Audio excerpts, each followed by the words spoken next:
Interesting. Very interesting. All right, let's before we lose the guest again, let's see if this is him. Is this the one and only Phillip Keene? It is. How are you? Good. How are you, Phillip? How you doing? I'm fine, thanks. Listen, I'm sorry about that. I thought that I was just listening and that I wasn't really on the air with you guys. Well, you were, and now you're live on the air. So we're back. That's good. We are back. We are back. So I'm sorry about last week. Lovely, the system we use, it was a nightmare last week, and we weren't getting no phone calls. I was losing my mind. Oh, gosh. That's awful. I've got the same situation in Palm Springs where I can't get anyone to come out and reinstall a hard line for my phones. They don't want you to have them things anymore. No, I know. I know it's ancient technology, but I still enjoy it. You know, I may have played a techie on TV, but I am not technically savvy at all. Really? So it's really it's really you acting then doing that. Oh yeah, and none of that stuff is actually plugged in or works. I mean, some of that stuff had lights on it, but you know, it's like working on a starship. It doesn't really work. I was going to say, is it like Star Trek where it looks like it's working, but it's really not? Oh, a little bit. Oftentimes, a lot of the graphics we had on that big screen in the murder room, it was all green screen. So we had to imagine where these things might be and hopefully point to the right direction. So it's almost like being a weathercaster. Yeah, pretty much without the proper training, because they say, oh, no, it's going to work on the day. It'll work fine. And they would test it, and during the testing it was working fine. And then, of course, when the cameras came on, the screen got shy and wouldn't play. So before we get into like the whole world of major crimes and acting and all that fun stuff, something that I really thought was interesting. Now before you got onto major crimes, you were actually a flight attendant, which is a cool job in itself. But the thing that I kept seeing, like as I was researching you, was it seems like you are have truly a love and passion for that job or that world. Like you're like a big collector of the airline you worked for. Yeah, I have currently about 3,500 pieces in my collection that vary from matchbooks from the 1930s and dishes to uniforms until the day that we close business. So it really runs the gamut from, really silly little things that we would throw away on the airplane, like styrofoam cups with different images of all the aircraft we had, and lighters, cigarettes. I'm just a crazy collector. Now, do you sit like on eBay looking for stuff all the time? Oh, I'm trolling eBay all the time, and every little junk store that I walk into, I almost have a sort of Pan Am sonar. I can hone in on things no matter how well hidden they may be. Oh, that's awesome. Because I guess there was actually like one video I saw of you, like you were sitting there and you were opening boxes of stuff you had gotten, and you're pulling all this stuff, and I'm like, wow, like he truly loved that job. Oh, yeah. It's more about the people that I worked with so much. Just men and women from all different corners of the world, different degrees or no degrees at all. And at any given time, there were 7 or 8 languages spoken on the airplane. So it was really a dream come true for me in that I wanted to move to Europe when I was an adult, and I was able to do that. I moved to London and then commuted from Amsterdam for a while, and then eventually made my way back to the States, living in Miami, and now back in L.A. So I guess you didn't have a fear of flying when you were doing that job, huh? Oh, no, not at all. In fact, I loved when we had turbulence. The bigger the turbulence, the better for me. and you know why? It's because then all the passengers would sit down and stay in their seats.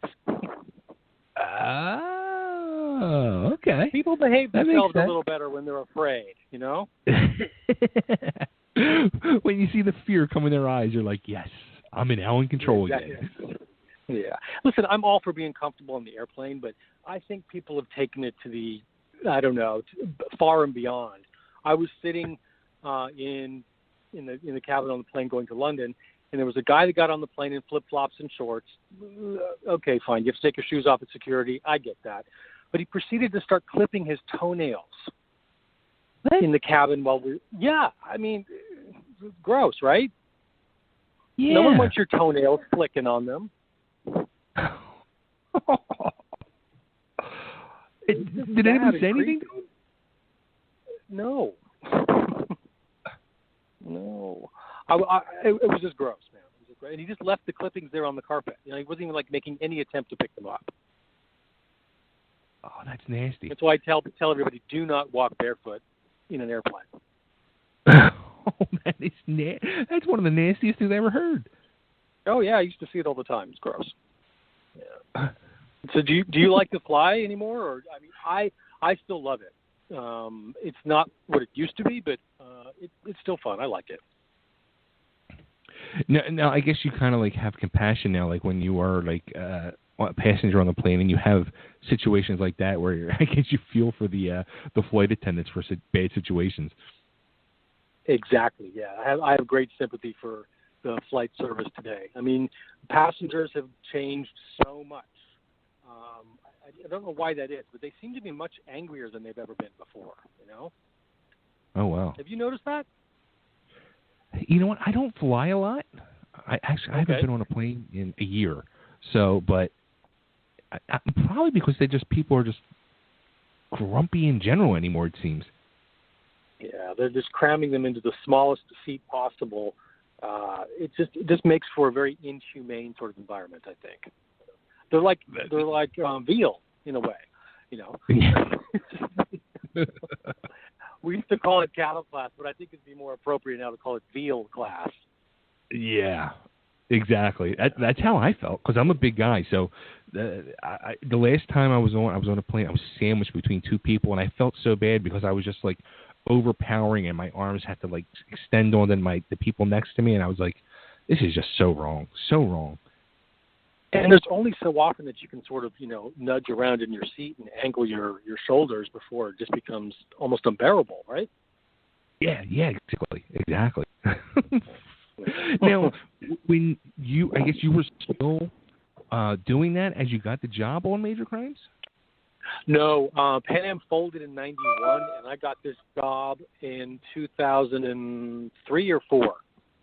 Okay. Yeah, so it was a while. After Pan Am folded, I went back to the service industry, restaurants, and things like that, and had probably about another 12 jobs until I got the job on Major Crimes of various things. I was, washing dishes again. I was waiting tables. I was cleaning houses. I became a makeup artist. I sold fragrance. I worked for Calvin Klein. So I did a few things.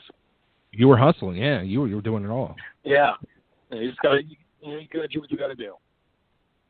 Now, what were you doing as you got the job on? Well, at the time it was the closer. What were you doing then? I was at UCLA finishing up my degree in history and art history. Oh wow, okay. I went to college late in life. I started well into my 30s, and and then graduated in 2004. Wow. So you were still going to school when you were starting with Major Crimes? Yeah. Wow. Mm-hmm. Yeah, I graduated just like a couple of months before I started filming. Yeah, because we talked with an old MTV VJ a few weeks ago, and she was saying she was working in a nursing home when she first got the gig on MTV, and she was like, for the first year, like, I was scared to quit my job at the nursing home because I kind of felt like I got invited to a party and they forgot they let me in. So she was like, I was scared to like quit my real day job because I didn't think that was going to last at the night job. I totally get that. I mean, I kept having this nightmare that like the dean or somebody was going to come up to me on campus and tap me on the shoulder and say, we are terribly, terribly sorry. We made a huge mistake and we shouldn't have let you in the first place. Will you please come with us? Oh, that's funny.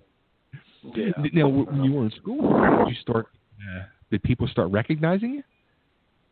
No. Not while I was in school because I just graduated right before the show started.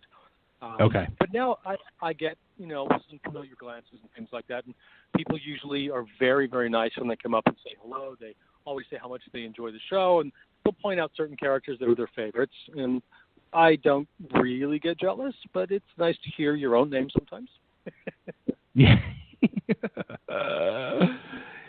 We need more love for Buzz.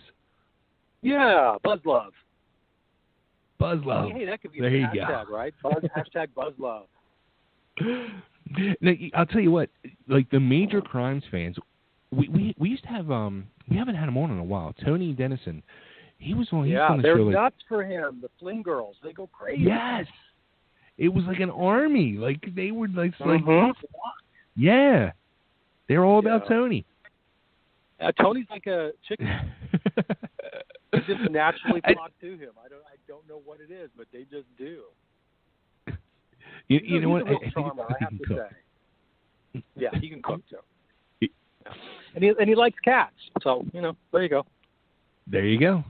Cooking and cats. That's the combination for a man. Yeah. Too funny. Too funny.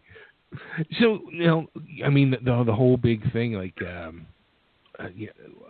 which I'm sure you don't understand it, like kind of like where I don't understand is, Major Crimes being canceled. It seems like you guys really were all blindsided by this. Very much. I mean, the cast was. But, when they change your day and time slot 3 times in 18 months, you might begin to think that, maybe something's up here. And it's not because our numbers were bad. Our numbers are still terrific. And even now, it's really just about ownership and who gets to declare the profit at this point. I'm beginning to understand little bits of the business a bit more now. And so after a certain number of years, the studio, which in this case would be Warner Brothers, begins declaring all the profit. And then simultaneously the network, which in this instance is TNT, has to declare any deficit. So where it was would have been the reverse situation in the beginning of the show. So that's part of it, and TNT wants to forge a new identity, and that's about as much as I will say. Right. I've got some personal feelings about it, but that's really not for this. So. Sure. Yeah, I mean, like, when the situation's going on, when they start changing time slots and all, I mean, does everybody start kind of taking that personal? I think so, because we are a company, or have been a company, that we never went over budget on the show. We always delivered on time, and any special requests that the network might have made of the show, they were always accommodated. We didn't have any scandals on our sets. There were no outbursts. We were just, everybody loved coming to work. And we had a retention rate of about 85% of all of our crew over all these years. And that speaks well of, the executives, James Duff and Mike Robin, creating a very safe work environment for everybody. You hear so much in the news today, and I've heard a friend call it the Weinstein effect. We didn't have that on our set. Our executives were always encouraging us to do our best and to make it as great a place to work for everybody as possible. Yeah, and I was seeing that too. You were saying pretty much that in an interview I was reading, where it seemed like it was like a finely oiled and tuned machine that just kept running and running each week with your with no issues, no problems, no over budgets or nothing like that. So yeah, it's a shame. It really is. I'm bummed out by it. Yeah, me too. Yeah. But I guess when you're new and you're trying to make a name for yourself, you don't want to hold on to something that maybe someone else started, Right. But I think that's detrimental to the overall viewership, and maybe your own product. When you've got to build an audience, why do you want to fire them? Sure. So. Yeah, I mean, 'cause with Major Crimes, like, honestly, I thought, like an SVU, where, sadly in our world, there's never a shortage of crime stories. So there's ample stories to be told each week. And I just thought, like with an SVU, it could just continue to go and go and go. I mean, yeah. But again, I this really, in my opinion, and it's really based on, I think, a change of management at the network. So, I can't name names, but I think it will be obvious. Now, you guys just had actually the wrap party I saw for the final episode last week. We know, oddly enough, that wasn't really a rap party. It was a thank you party from none other than Raleigh Studios, who was basically our venue where we shot the show for 14 years. Oh, wow. And Warner Brothers threw us a party. And so you'll note the two entities that I did mention who thanked us and for being there and being a good client and being a good show. And then there was a name that I've omitted. Right. Which they obviously probably won't be throwing you guys a party, it sounds like. Oh, no, I don't. No. Oh, boy. Yeah. Now, going back to like the Flynn girls and the whole fan base of Major Crimes, there's the whole Save Major Crimes campaign. I mean, do you think that could really work? It's still going on. I mean, look what happened to Longmire. They were canceled, and then another network picked them up eventually. But I'm not sure if that will happen to us. I'm still holding out hope that it will. I mean, we have a dedicated viewership of about, after all the numbers are in, after delayed viewing and whatnot, about 10 million viewers an episode, a worldwide audience of about 70 or 80 million people. And our demographic skews older. And despite this magic, group that only exists at the Fountain of Youth, the 18 to 35-year-olds who, so many people consider their utmost audience, they don't spend the money that the older generation does. They just don't. No. They don't. No. They don't have it or whatever. So it would, from my point of view, it makes great sense to have us still be someplace. Sure. Yeah, but everything, the business is changing, so. That's the thing. Like, I mean, that's a huge thing too. Like the younger generation, like how we were talking about with you collecting Pan Am stuff. Like, you wouldn't see a younger generation collecting Pan Am stuff. You know what I mean? Like they don't spend money on stuff. They're not just not like that. It's just throw away and be done with it, and that's it. They don't. I don't know. It's just a weird thing going on right now with the younger generation. Yeah. And nobody's buying television sets anymore. Right. The market for those is decreasing every year, and I think cable subscriptions are dying by about 3 to 4% every year, and that can only go on for so long before, everyone's off of it. Right. Yeah. Yeah, it's a scary industry right now. Yeah. But radio's gone through some ups and downs, and we still listen to it. I think maybe more now than we used to. Yeah, that's true. Especially the world of internet radio, where it's on demand. I think that's what people want now, is just on demand stuff. Sure. I mean, it makes sense. I mean, there's this new term that's been bandied about for a while now, binge watching. We weren't able to do that before unless you got a boxed set of something that had already been produced. Now, how about is there anything that you're binge watching? Are you into any of these shows that and streaming services? I watched Mindhunters and the OA, Stranger Things, Versailles, and The Crown, Game of Thrones. Just a few things. Wow. Okay. You're all up on these things. Okay. Yeah. I think it's important too for actors to see what is being produced, seeing what's out there, seeing who's being cast. Right. That's part of our homework, I think. We need to know what the market is buying right now, because let's face it, we are, as performers, as artists, commodities. Yeah. No, do you sit there and see these shows and see I could play a character on this show, or I think I would be good here, or I definitely don't think I would be a good fit anywhere here. Definitely. There's another show too that I've been watching and anxious for the third season to come out, is Man in the High Castle. I don't know if you've heard of it. I don't know. Alternative history. Okay. It's based on a Philip K. Dick novel. He's the guy who did Do Androids Dream of Electric Sheep, which was turned into Blade Runner. Okay. So this is, I guess, a small series of novels called Man in the High Castle, and it's what if the U.S. lost the war? And so all the scenarios, the world is that way, where the west coast of the United States belongs to Japan, there's a neutral zone, and the rest of it is Nazi America. Oh, wow. Yeah. So it's pretty dark, but it's interesting to watch.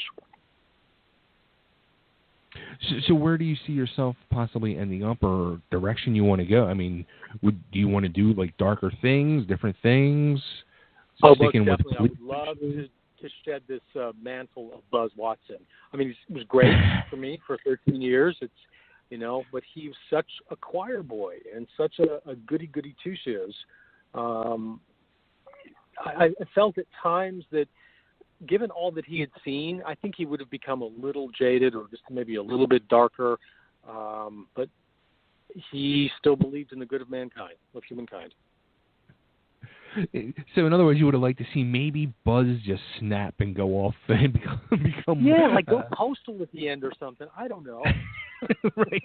I mean, I'm not condoning real violence in the world, but I mean, from a character standpoint, it might have been nice just to see him say something like, I'm so sick of this. I'm tired of dealing with all these scumbags, and just lose it.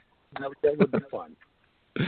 You know what's funny? Like, I mean, you see through through 3 years of watching TV with the police shows and all, you know that like they take pictures of crime scenes and all, but until you and your character, I never realized like they're videoing crime scenes. It makes a whole lot of sense. It does, because you want to document to make sure that, if this gets called up in court, nope, this is where we were, and here's the physical evidence of it. Here's a picture of what happened. But you also have to be reminded that it's that person's POV. So they're only including what they choose to shoot, what they choose to document. In theory, you're meant to, you document everything. But right. On the show, there were instances where Provenza would say to me, turn off your camera, do this, and I would protest and say, no, I can't do that. I am bound by, and he would, as my commanding officer, insist that I do it. So I had to fudge a little bit every now and again, I did learn to operate that camera, though. I have to say that. That's one techie thing I did learn, was to operate that. So are you operating a camera now in your own world? Are you filming Pan Am products as you get them, or? I do take pictures of them. I've got a huge task ahead of me. I've got to catalog everything. It's 4,500 pieces that I have to photograph and write a description of, and then put it in some kind of order. So I want another job soon, so I can delay that as much as possible. Now, I guess now, looking for another job. I mean, that's got to be kind of like, going through like casting and stuff like that. And yeah, I've been really lucky because The Closer was basically my first gig, and then that morphed into Major Crimes. So for 13, almost 14 years, I've been gainfully and steadily employed as an actor. Right. Very, very thankful for that. And I just did an indie movie in Buffalo that was there for about 2.5 weeks. And normally this would be the time that I wouldn't be working anyway because of hiatus. Right. So I'm trying to settle into that idea that I'm not working right now. But it's the first time in my life that I've never not worked at something. So it's a new experience for me. Well, I think it earns. You can actually like take a little break and relax. I think you have earned it. Yeah. I mean, 13 years, especially in the world of television, for one job. I mean, that's not many can say that. No. Again, I'm very lucky. And at the end of the year, there was one year we had 23 episodes, and that was tiring. That was tiring, but it was a lot of fun, I have to say. Really enjoyed it. Yeah, it's a lot. 23 episodes is a lot. That's cool, though. Now, when does the series finale air? It's in January, correct? It is in January, yes. The next we're going to be airing 2 episodes back to back. So episodes 2 and 3, I do 1 and 2, and then 2 and 3. Again, it's really strange because the network has decided to cancel our show, and yet they are running episodes back to back in theory to boost their ratings for this calendar year. So another thing that doesn't make sense to me, if we're doing well enough that you want to run 2 episodes back to back, right? Why did you cancel us? I don't understand. I don't get it. Yeah, you can tell I'm a little sad about the cancellation thing, right? I mean, just a bit. Yeah. I don't blame you. Like, it's like a total head scratcher. Like it's not only for the fans, but you guys. I mean, you guys who are in the thick of this. Like, I would just be baffled. Like, my mouth would be on the floor still. Yeah. But I don't want to belabor that. But it just popped up again. So there we go. So, would you rather like go back into the world of television or possibly just the world of movies, or? I would like to explore doing film. It's interesting now that all of the film stars are migrating to television, and so I would love the experience of doing a feature film, a full length, big budget, or even medium budget film. I just did an ultra low budget one, so I know what that's like now. At least that particular experience. Great director though, fantastic producers. But I would certainly welcome another series regular job, or guesting on other shows, that kind of thing, and Sure. eventually doing a play. Yeah, So. Oh, there you go. Really fortunate to have been doing what I've been doing, and I'd like to continue. So. Now, have you done any theater before, or would that be something new for you?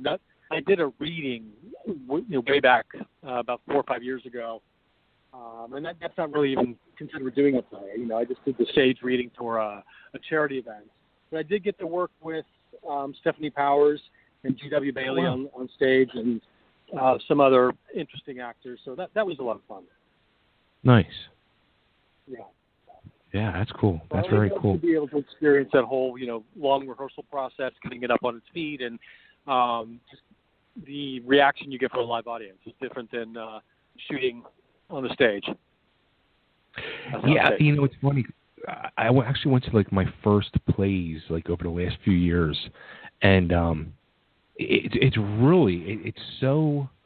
I mean, it's so different from the world of like just sitting at home on the couch watching TV, because it's there, and the reaction it's an. Well, you feed off the energy too, I think, of the audience. It's a totally immersive an experience where you're totally immersed in it. So you've got the show going on the stage, and then the energy from the audience. And I don't know if you've seen Hamilton yet, but I've been lucky enough to see it twice in the last 6 weeks. And I tell you, man, this changes my whole idea of what theater can be. It's just amazing. Every aspect of it, from the production to the lighting, the staging. I mean, everything about it is just fantastic. It lives up to the hype and beyond.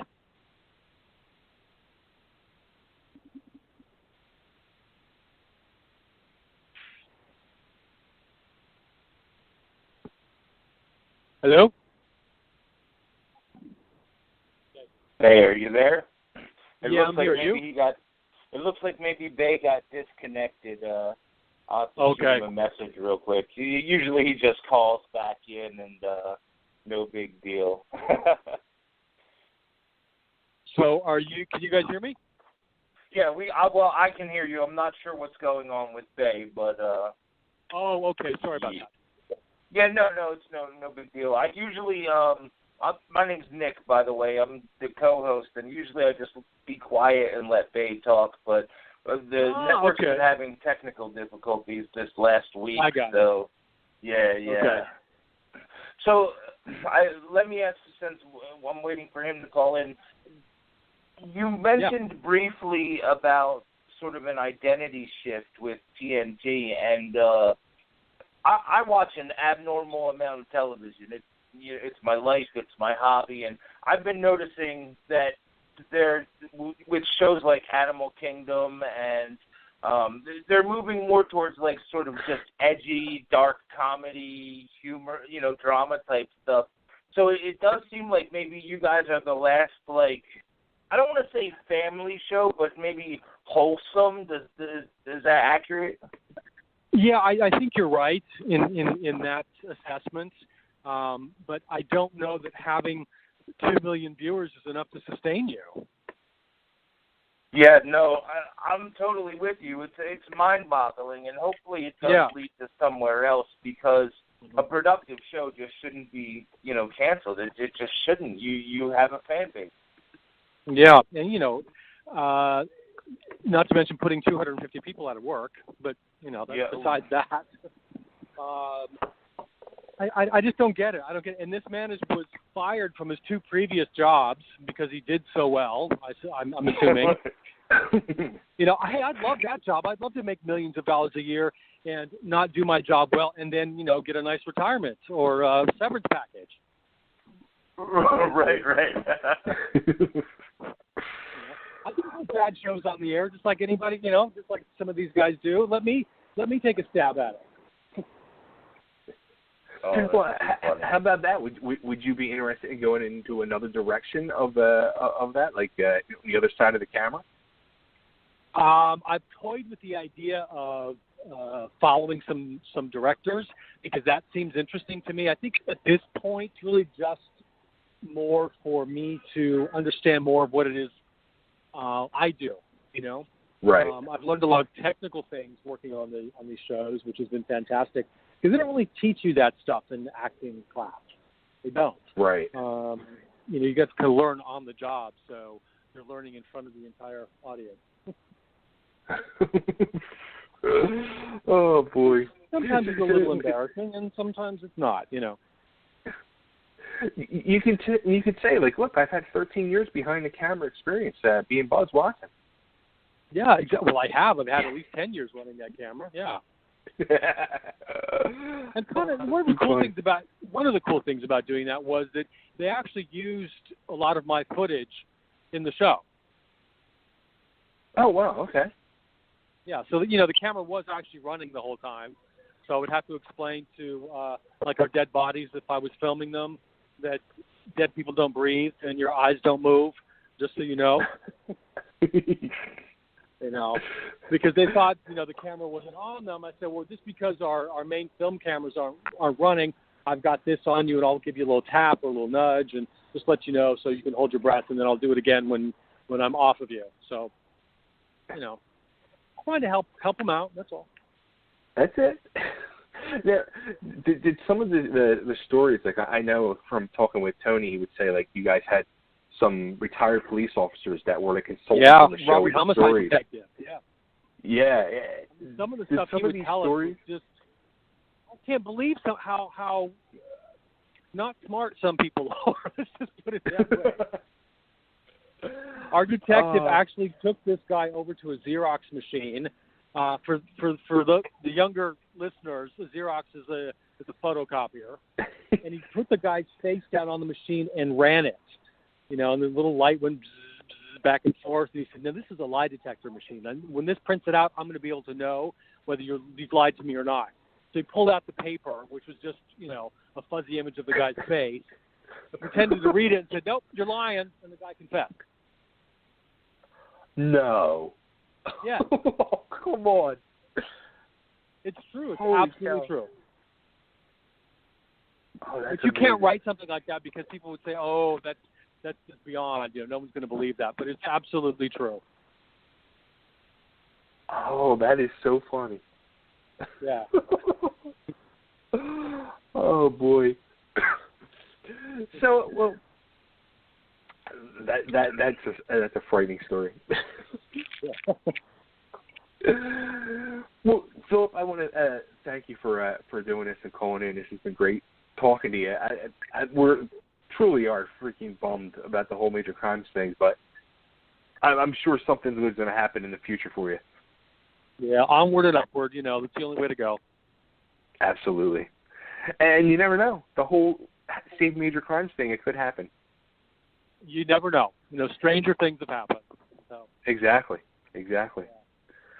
It Very was really cool. nice talking to you, too. I really appreciate the easy format. It was just really nice to talk to you. I really appreciate that. Oh, well, some of these interviews can just be really, really dry. Well, I'm glad that we weren't dry. We were open and fun for you. Yeah. Okay, man. Have a good one, and maybe talk to you again soon. Absolutely. Take care, Philip. Thanks again. Have a good holiday. Thank you. Yep. All right, but there he goes. Phillip Keene, the one and only. Check him out. Major Crimes. I'm bummed to see it go. That sucks. It's a shame. Yeah, I mean, I never saw it, but it's a good show. You can hear though, like at times you can hear in his voice, like he was. I mean, it's upsetting. I would be too. I'd be kind of angered too. Like, what the hell happened to my show? You know what I mean? Like, yeah, like I said, dude, I think it really is going to boil down to the fact that they're changing their identity. Yeah. I think that, and probably, and maybe we should have asked this, I don't know, but I bet you salaries get pretty high after 10 years. You know what I mean? He said they're under budget. He was saying, I think you had left for a few minutes when he was saying this. It had something to do with because it's been on the air so long, like a certain.